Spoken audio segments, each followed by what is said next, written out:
ఒరే ఇట్రా నీ దగ్గర అల్ల సీడీలు ఏమైనా ఉన్నాయా? ఎల్ల సీడీలండి? దేవుడి సీడీలు రా.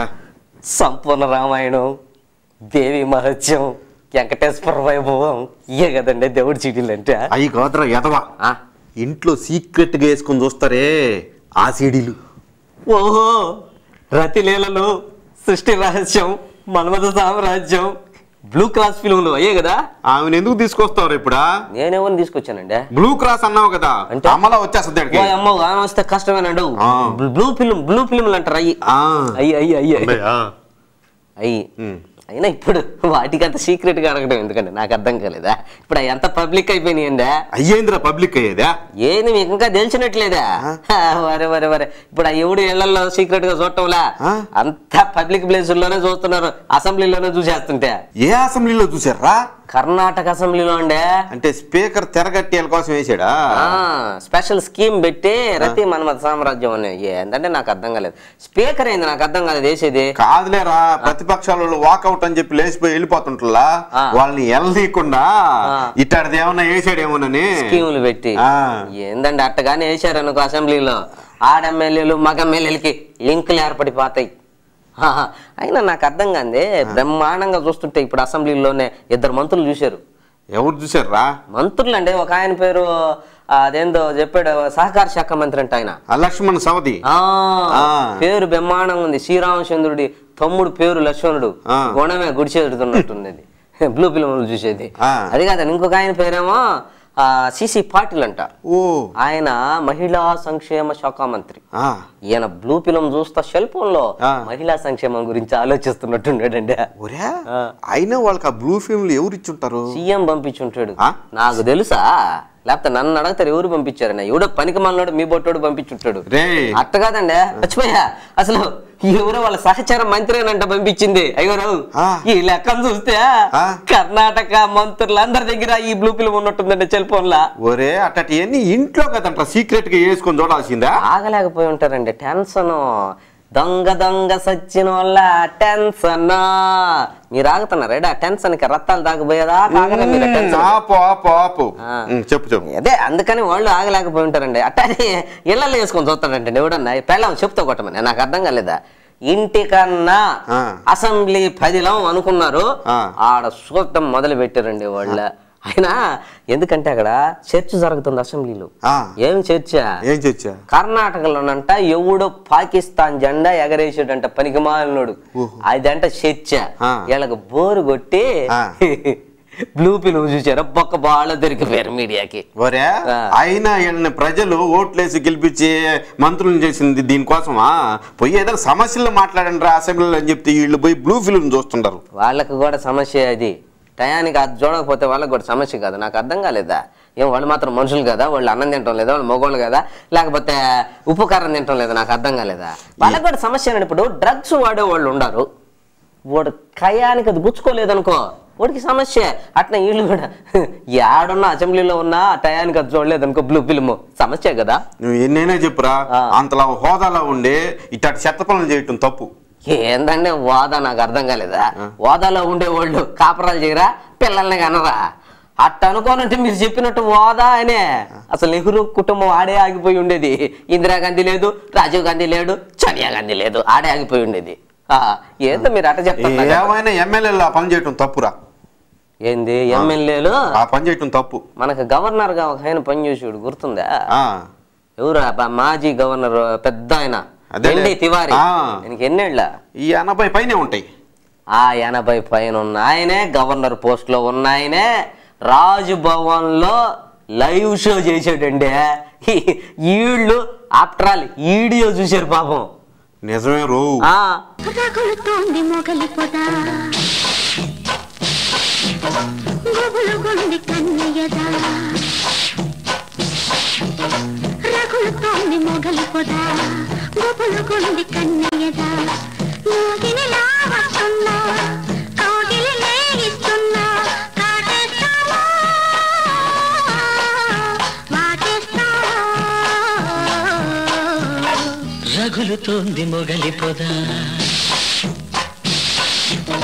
మగల మారి కన్నయ్యదా. రగులుతోంది మొగలి పొద వగల మారి కన్నయ్యదా నాగస్వరమూదేస్తా నాలో నేను కలిపేస్తా కాటేస్తానే వాటేస్తానే అయ్యగారా చంద్రబాబు నాయుడు మళ్ళీ బుల్లెట్ ఎక్కాడండి. ఆయన ఏదో ఎవరెస్ట్ శిఖరం ఎక్కినంత గొప్పగా చెప్పావు కదరా. మరి అదే షటైర్లు వద్దు. తెలుగుదేశం పార్టీలో మళ్ళీ కొత్త ప్రాజెక్టు మొదలైంది. ఏది బాబ్లీ 2ఆ? ఏంది బాబ్లీ 2ఆ? బాబ్లీ 2 కాదండి, యువత రంగం అనే పేరుతోటి ప్రాజెక్టు మొదలైంది ఇప్పుడు మళ్ళీ. బాలగోపాల తరంగం లాగా ఇది ఏదైనా సంగీత కచేరీ ఇది ఏమన్నా? సంగీత కచేరీ కాదండి, యువతని పార్టీలో చేర్చుకోవడానికి బాగా వాళ్ళని ఇది చేయడానికి ఆయన యువత రంగం అనే పెట్టాడంట. నాకు తెలియకడతాను ఇంతకీ ఏందండి అసలు దాని ఉద్దేశం ఏంది నాకు అర్థం కావట్లేదు. ఇప్పుడు ఏం లే, యూత్ ని పెట్టుకుంటే పార్టీలోకి బాగా పని చేస్తారు, వర్క్ చేస్తారు, బాగా పార్టీకి బాగా ఊపు వస్తుందని చెప్పేసి మీరు అప్పుడప్పుడు మీకు వస్తుంటది రథాల దగ్గర పెట్టినప్పుడు ఊపు అది కాదు కాదు కాదు ఊపు కరెక్ట్. అందుకని యూత్ ని పెట్టుకుంటే బాగా ఊపు వస్తుందని పార్టీకి కొత్త వాళ్ళకి అవకాశాలు అని చెప్పాడు. ఓహో, ఈసారి నా బోటోళ్ళకి కూడా వస్తాయి అవకాశాలు. ఏంది మీరు యూతా? కాదంట్రా, ఏంది తలకు రంగేసుకునే వాళ్ళందరూ యూత్? నాకు అర్థం కాలేదా? ఈ లెక్కను చూసుకుంటే ఆయన ఉమ్మారెడ్డి వెంకటేశ్వర్లు, దేవేంద్ర గౌడ్, హరికృష్ణ, లాల్ జాన్ బాషా వీళ్ళందరూ యూత్ లెక్కే కదా. వాళ్ళందరూ ఒకప్పట్లో యూత్, ఇప్పుడు సీనియర్స్ అయిపోయారులే. ఇప్పుడు యూత్ ని పెట్టుకుంటే బాగా ఊపు వస్తుందని చెప్పి కదా యూత్ సదస్సులు పెడుతున్నాడా.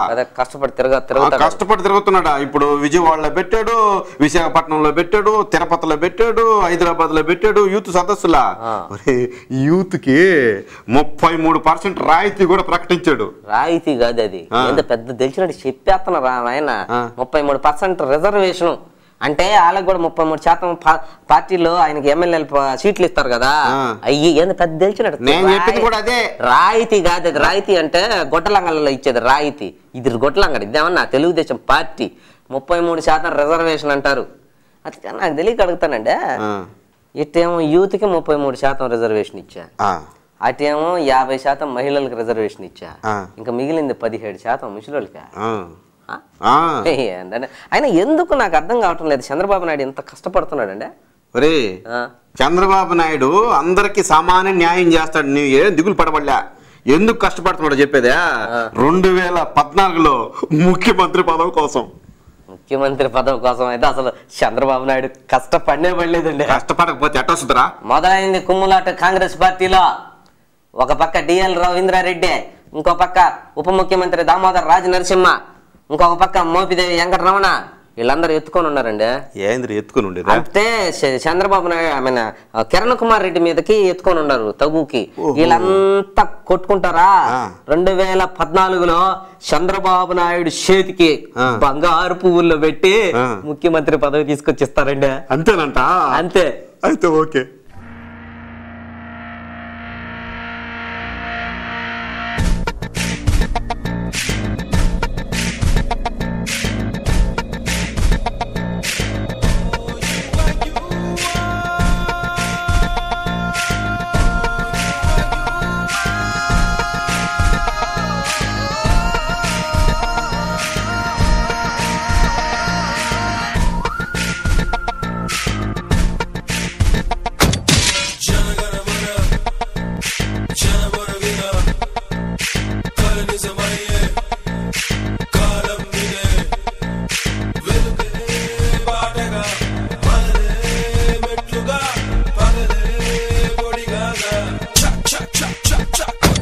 ఆయన కోపం వచ్చింది రో.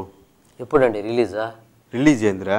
అదే ఆయన కోపం వచ్చింది, ఈమె లేచిపోయింది, ఏమండి ఆవిడ వచ్చింది, వాడు అట్లా లేచిపోయాడు, ఇటు ఇట్లా లేచిపోయాడు. ఏ కదా సినిమాల పేర్లు ఇప్పుడు. నేను చెప్పే సినిమాల గురించి కాదురా, డిఎల్ రవీంద్రారెడ్డికి కోపం వచ్చింది. కోపం ఎందుకు వచ్చిందండి ఆయనకి? ఆయనకి తెలిస్తే కదా నీకు నాకు చెప్పడానికా. మంత్రివర్గంలో కొత్తగా 3 వచ్చారు కదా, ఈయన ఎన్ని పీకి వాళ్ళకి ఇచ్చాడని చెప్పేసి తెగ ఫైర్ అయిపోయాడు. మళ్ళీ పక్క రోజు ఎంత సర్దుకొని మళ్ళా నాకు అట్ట చెంచాగిరీలు చేసేది అలవాటు లేదని చెప్పాడు. చెంచాగిరి అంటే స్పూన్లు చెంచాలు అమ్ముకోవటం అండి. స్మూల్ చెంచాలు అమ్ముకోవటం కాదురా, చెంచాగిరి అంటేనా ఒకటి వేరే ఇతరులను పొగట్టం, సూట్ కేసులు మోయటం, కాకాలు పట్టటం, ఇట్లాంటివన్నీ నా వల్ల కాదు, నాకు ఇష్టం లేదు అని చెప్పాడు. అయినా కూడా రే సీఎం కిరణ్ కుమార్ రెడ్డి మీద ఈయన కొంచెం ఎక్కడో కొంచెం కుందరా కోపమా? సీఎం కిరణ్ కుమార్ రెడ్డి మీద ఈయనకి ఎందుకండి కోపమా? ఎందుకంటే పోయిన ఎలక్షన్లలో ఈయన ఓడిపోతాడని తెలిసినా కూడా కడపలో జగన్ మీద పోటీ చేయించాడు. వద్దు మొయ్యో కుర్రో కుయ్యో మర్రు అన్నా కూడా ఒప్పుకోలేదంట. మొత్తం డబ్బులన్నీ పోయినాయి, డబ్బులన్నీ పోయినాయి, పోటీ చేయించాడు. దానికని ఇంకా ఆయన మీద కోపం ఉండి అది పరోక్షంగా తీర్చుకున్నాడంట ఆ కోపాన్ని కిరణ్ కుమార్ రెడ్డి మీద. అసలు నాకు మంత్రి పదవి గడ్డి పరక అన్నాడంటారు. క్యాస్ గా మాట్లాడాడంటే ఏంది క్యాస్ గా మాట్లాడేది? అయినా క్యాస్ గా అంటే ఇప్పుడు మనము అట్టగానే మనకి మంత్రి పదవి మనకి ఇలేదు అనుకో, మనం ఏమంటాం మన భాషలో, నాకు ఎంట్రుకతో సమానం అంటలా, అట్ట ఆయన గడ్డి పరకతో సమానం అన్నాడు. క్యాస్ గా మాట్లాడు చెప్పేది ఇన్రా. అలాగే అలాగే. ఇప్పుడు కొత్తగా వచ్చిన వాళ్ళకి, మంత్రులు వచ్చిన వాళ్ళకి నా ఎన్ని మంత్రి పదవులన్నీ తీసేసి వాళ్ళకి ఇచ్చారు కదా, అది నాకు కత్తితో పొడిసినట్టుగా ఉందని నేను బాధపడ్డాడు రా. కత్తితో పొడిచినట్టుకుందంట ఆయనకి. ఇంకా నయం బాలకృష్ణ పిస్టల్తో గాల్చినట్టుందని చెప్పలే, అదొక సంతోషం. అయినా ఈయన దగ్గర నుంచి ఏమేమి బీకిచ్చారండి నాకు అర్థం కాలేదా? ఈయన దగ్గర నుంచి ఏం బీకిచ్చేది? ఇప్పుడు ఆరోగ్య శాఖ నుంచి వచ్చి వైద్య విద్య, అక్కడి నుంచి 104, 108 ఆయుష్ అయ్యా అవన్నీ బీకేశారు. అవన్నీ బీకేశారు. పీకేస్తే అడగరంటండి నాకు అర్థం కాలేదా? ఆయన బీకేసి ఎవరికి ఇచ్చారు? ఈయనకి ఇచ్చారు, కొండ్రు మురళికి. ఓహో, ఈయన దాంట్లో ఈ పీక్ ఆయనకి ఇచ్చారు, కొండ్రు మురళికి ఇచ్చాడు. ఇప్పుడు ఆయన దగ్గర ఏముండ ఇంతగా? అసలు ఆయన దగ్గర ఏముంది? ఆరోగ్యము, ఇది వైద్య విధాన పరిషత్తు నుంచి వచ్చి ఎయిడ్స్ నియంత్రణ. ఇంకేందండి ఆయన బాధపడేది? అయ్యా అసలు చేసలు ఆయన ఎయిడ్స్ ఉంటేనా? ఆయనకి ఎయిడ్స్ ఉందా? ఎయిడ్స్ ఉండేది కాదండి, ఎయిడ్స్ శాఖ ఆయన దగ్గర ఉంటే బాధపడేది ఎందుక? అసలు డబ్బులన్నీ వచ్చేది ఎయిడ్స్ శాఖలోనండి. శాఖలో అంటే ఆయన నియంత్రించమని మొత్తాన్ని కాదండి. ఆయన ఇంకొక మాట కూడా అన్నారు, ఏమన్నాడు? నేను ఎవరిని పొగడను, ఒక సోనియా గాంధీని, రాహుల్ గాంధీని మాత్రమే పొగడతానని చెప్పాడు రావు. ఏమో వాళ్ళిద్దరినే మాత్రం ఎందుకు పొగడతాడు? ఉండే కూడా పీకేయకుండా. రోషమున్న నేస్తమా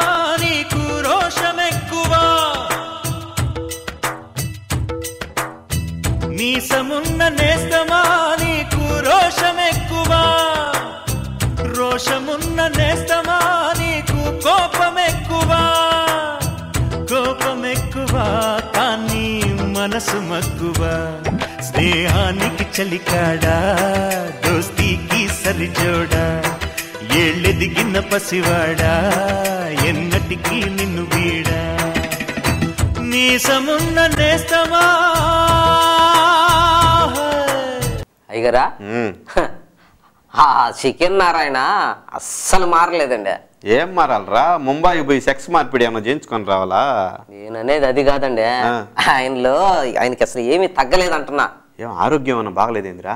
నీకు చెప్పాడు ఆయన బ్రహ్మాండంగా దుక్కున్నట్టుంటే ఆయన ఆరోగ్యం బాగలేదంటాడా? మరి మారలేదంటుంటివా? తగ్గలేదన్నా, మారలేదన్నా, తగ్గలేదు అని చెప్పాను నేను. ఏం తగ్గలేదు? నోటితోలా ఆయనకి రోజు ఎవడో ఒకరిని తిట్టని ఎదరబట్టేటట్లేదు, తిరిగే కాలు తిట్టాను గమ్మను ఉండదని ఎవడో ఒకరిని తిట్టాల్సిందే. ఎవరిని తిట్టాడు? ఎక్కడ తిట్టాడు రా? ఏంది ఎక్కడ తిట్టాడు? బ్రహ్మాండంగా అందరిని తిడుతుంటే ఆయన ఎక్సైజ్ శాఖ మంత్రి మోపిదేవి వెంకటరమణని తిట్టాడు. అసలు ఏమన్నా మీరు మద్యం మాఫియాలో ఆ జాబితాని ముందు బయట పెట్టాలా, ఎక్సైజ్ శాఖ మంత్రి రాజీనామా చేయాలన్నాడండి. అంటే ఆయన రాజీనామా చేస్తే ఈయనకి ఇస్తారా ఎక్సైజ్ శాఖ? మీకు కూడా ఇస్తారు ఎక్సైజ్ శాఖ. నేను చెప్పేది అదే. ఆయన ఎవరిని బట్టే వాళ్ళని తిడతా ఉన్నాడండి, నాకు అర్థం కాలేదు. అసలు ఆడ మనిషిని చూడకుండా ఆ శ్రీలక్ష్మి IAS ఆఫీసర్ని కూడా తిట్టాడండి. ఏమని తిట్టాడు తెలుసా? ఆ శ్రీలక్ష్మి చూడటానికి ఎంత అందంగా ఉంటుందో ఈయనకి చెప్పిందా, అంత ఎదవ పనులు చేస్తుంది అన్నాడు. ఆయనకి తెలుసు అంట తిరుపతిలో. అయ్యారు ఆమె తిరుపతి నుంచి నెల్లూరు పోయింది, నెల్లూరు నుంచి ఎటు పోయిందో నాకు తెలియదు అన్నాడు. ఏంద్ర ఎటుపోయేదా? నెల్లూరు నుంచి నేరుగా హైదరాబాద్ వచ్చింది. చెంచల్ కూడా జైల్లో బ్రహ్మాండంగా ఉంటే ఆయన. అవునా? అసలు ఈయనకి ప్రధానమంత్రి అని లేదు, ముఖ్యమంత్రి అని లేదు, ఎవడైనా ఒకటేనండి ఆయనకి నారాయణకి. దేనికి రో? ఎందుకంటే చిదంబరాన్ని కూడా తిట్టాడు మొన్న, తెలంగాణ ఈయటం లేదని. అదేందో 2G కేసు అయ్యిందో ఒకట. అవునవును, దాంట్లో కూడా సోనియా గాంధీని తిట్టాడు, మన్మోహన్ సింగ్ ని తిట్టాడు. కలిపి తిట్టాడా కలపకుండా తిట్టాడా? ఏంది వాళ్ళని తిడుతుంటే మీకు భలే సరదాగా ఉందా? ఉండండి మీ ఇంటికి తీసుకొచ్చి పరిచయం చేస్తా ఆయన్ని, దోల తీరిపోద్ది, ఇంట్లో కోళ్ళు ఏం మిగలవు, సరిపోద్ది.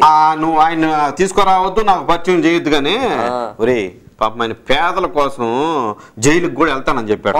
పొమ్మను ఆడగానే ఎయిరు నోటికి ప్లాస్టర్, జైలు అధికారులు సరిపోద్ది. అసలు వీళ్ళందరూ ఏందండి ముఖ్యమంత్రిని కూడా తిట్టాడండి. ఏమని తిట్టారా? మద్యం మాఫియాలో ఉండే వాళ్ళ జాబితా బయట పెట్టాలి, అట్టగాని పెట్టకపోతే ముఖ్యమంత్రిని బట్టలు తీసి కూర్చోబెడతామన్నాడండి. ఆయనకి అంత సరదాగా ఉంటే తీసుకొచ్చి బట్టలు తీసి ఎదురుగ్గా పెట్టుకొని చూడమని చెప్పు. మనకెందుకురా నిజ రూప దర్శనమా? ఇంకోటి కూడా చెప్పాడండి. ఏమని చెప్పాడు? 18వ తేదీ డెడ్ లైన్ పెట్టాడు దానికి. 18వ తేదీ లోపల బయట పెట్టాలన్నాడండి. బయట పెట్టకపోతే ఈయన బయట పెడతాడేమో. ఒరే ద్రాపి, మహాపాపి కురూపి, నిన్ను చూడంగానే వచ్చు హై లెవెల్ బీపీ, ముండమోపి జిరాపి, నిన్ను తెగ్గొస్తే లోకానికి పిచ్చ హ్యాపీ. అంక చండాలుడా, బంక బధిరాంధుడా, పరమ పాపిష్ఠ నికృష్ట దుష్టాత్ముడా, నీ నీచ రూపంబు చూడంగ పాపంబు, నీ కంఠనాళంబు కక్కోతు గొట్టంబు, నీ కళ్ళలో ముళ్ళు, నీ బుర్రలో బురద, నీ పల్కులే చెత్త, నీ జన్మ డ్రైనేజీ, నువ్వోదగుల్బాజీ ఎబ్రాసి చప్రాసి సన్నాసివి. రే నీకు ఒక విషయం తెలుసా? మన కిరణ్ కుమార్ రెడ్డి మంత్రి మండలిలో అందరు 40కి పైనే. అంటే అలీబాబా 40 దొంగల సినిమా లాగానా? అలీబాబా 40 దొంగలు 40 మంది అంటారే, అందుకని 40 మంది అంటే మంత్రివర్గంలో ఉండే వాళ్ళ వయసు 40 పైన, అంటే 40+ అన్నమాట. ఓహో 40+. వీళ్ళందరికి 40 మందికి సిమ్రాన్లను తీసుకురావాలంటే అయ్యే పని అండి. సిమ్రాన్ తీసుకొచ్చి అంటే 40+ అంటే జానపరావు 40+ సినిమా వచ్చింది కదా, దాంట్లో హీరోయిన్ సిమ్రానే కదా అని. అందుకు నేను సినిమాల గురించి కాదురా చెప్పేదే, మంత్రివర్గంలో ఉండే వాళ్ళందరూ 40కి పైన పడిన వాళ్ళు 40+ అని అర్థం. ఓహో 40 పైన దాటినోళ్ళని. అదేలే మొన్న మంత్రివర్గ విస్తరణ కూడా జరిగింది కదా, ప్రజారాజ్యం వాళ్ళకి కూడా ఇచ్చారు, వీళ్ళకి 3 ఇచ్చినట్టుండరా? ప్రజారాజ్యం వాళ్ళకు ఇద్దరు తీసుకున్నారా కొత్త వాళ్ళని, తర్వాత మళ్ళీ ఇంకొక 3 తీసుకున్నారా? అవును. వాళ్ళందరిలో కల్లా చిన్నోడు కొండ్రు మురళి, పెద్దోడు పొన్నా లక్ష్మయ్య. చిన్నోడేమో కొండ్రు మురళి, పెద్దోడు పొన్నా లక్ష్మయ్య. అంటే కొండ్రు మురళి ఏమో రాజేంద్ర ప్రసాద్, పొన్నాల లక్ష్మయ్య ఏమో చంద్రమోహన్. రాజేంద్ర ప్రసాద్ చంద్రమోహన్ ఏందిరా? అదే రేలంగ నరసింహారావు సినిమా, చిన్నోడు పెద్దోడులో చిన్నోడు వచ్చి రాజేంద్ర ప్రసాద్, పెద్దోడేమో చంద్రమోహన్ కదా. ఒరే నిన్ను చూడు, నేను సినిమాల విషయం చెప్పలేదురా, ఎమ్మెల్యేలు రాజకీయ విషయం మాట్లాడుతున్నా నేను. సరే సరే చెప్పండి. ఇప్పుడు మంత్రుల్ని ఎవరిని నియమించాలి అనే దానికోసం అధిష్టానాన్ని అడిగేదానికి కిరణ్ కుమార్ రెడ్డి ఢిల్లీ వెళ్ళాడంట. అప్పుడు వీళ్ళు కూడా ఇది మంత్రి పదవి ఆశించే వాళ్ళు ఎమ్మెల్యేలా వాళ్ళు కూడా పోయారంట ఢిల్లీకి. సీఎం కిరణ్ కుమార్ రెడ్డి బాత్రూమ్ కు పోయినా వదిలేటట్లేరు ఇలా. అబ్బా అక్కడ అసలు ఆయన ఎవరితో మాట్లాడలేదంట, ఎవరిని పట్టించుకోలేదంట. ఫ్లైట్ ఛార్జీలు బొక్కేళ్ళకి. లేకపోతే డిఎల్ రవీంద్రారెడ్డిలా ఆయన కోపం వచ్చి ఊగిపోయాడంట. ఆమెదాల వరుస ఎమ్మెల్యే సత్యవతి. ఆమదాల వలస ఏంది నాకు అర్థం కాలేదు. ఆమదాల వలస, ఓహో అది నియోజకవర్గం. ఆమదాల వలస ఎమ్మెల్యే సత్యవతి వేసుకుందంట. ఎవరినా? కిరణ్ కుమార్ రెడ్డిని. కిరణ్ కుమార్ రెడ్డి నామే వేసుకునేది ఏందండి ఇది నాకు అర్థం కాలేదు. ఒరే వేసుకోవటం అంటే నేను చెప్పేది కిరణ్ కుమార్ రెడ్డి మీద విరుచుకు పట్టం. ఏమోనో ఆమెకి మంత్రి పదవి ఇలేదని, మీరు బ్లాక్ మెయిల్ చేసే వాళ్ళకి ఇస్తుంటారు అని చెప్పి అన్నదంట. మంత్రి పదవులా? అంటే ఇప్పుడు ఈయన మంత్రివర్గంలో ఉండే వాళ్ళందరూ బ్లాక్ టికెట్లు అమ్మేవాళ్ళేనా? బ్లాక్ టికెట్లు అమ్మేవాళ్ళు కాదురా, చెప్తుంటే బ్లాక్ అంటుంటారు. ఇప్పుడు బ్లాక్ మెయిల్ చేసేవాళ్ళు. బ్లాక్ మెయిల్ అదే? ఓహో అట్ట. నువ్వు సగం వింటావు సగం వినవురా, చెప్పేది పూర్తిగా చెప్పండి. అసలు ముఖ్యమంత్రి ఆధీనంలో మంత్రులు ఉండారా, మంత్రుల ఆధీనంలో ముఖ్యమంత్రి ఉండాడా చెప్పమని చెప్పింది రో. ఆయనకి తెలిస్తే కదా ఇంక చెప్పటానికి. శిఖరాన కొలువైన స్వామి, నీ కంట పొంగేన గంగమ్మ తల్లి, మనసున్న మంచోళ్ళే మహారాజులు, మమతంటూ లేనోళ్ళే నిరుపేదలు, ప్రేమే నిరూపం త్యాగం నీ ధర్మం, ఎవరేమి అనుకుంటే నీకేమిలే, రాజువయ్యా మహారాజువయ్యా రాజువయ్యా మహారాజువయ్యా